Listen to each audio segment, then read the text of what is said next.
This Bengaluru-based startup is rethinking how routine diagnostics are done in labs.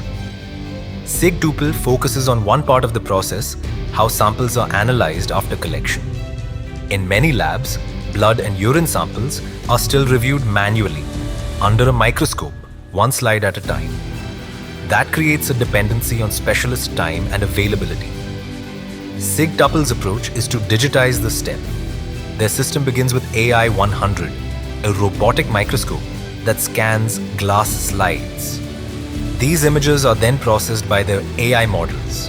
Shonit is designed for blood analysis. It classifies cells and flags irregular patterns for further review.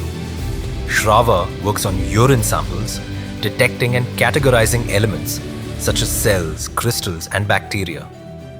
These systems don't make final diagnoses. They assist by screening and prioritizing cases so specialists can focus where it's needed. For labs handling large volumes, this reduces manual effort per sample and brings more consistency to routine analysis. SigTuple has also partnered with Hariba Medical, integrating its software with lab equipment and expanding deployments beyond India. The change is incremental but operationally important, from manual slide review to digitized, assisted workflows that can scale with demand.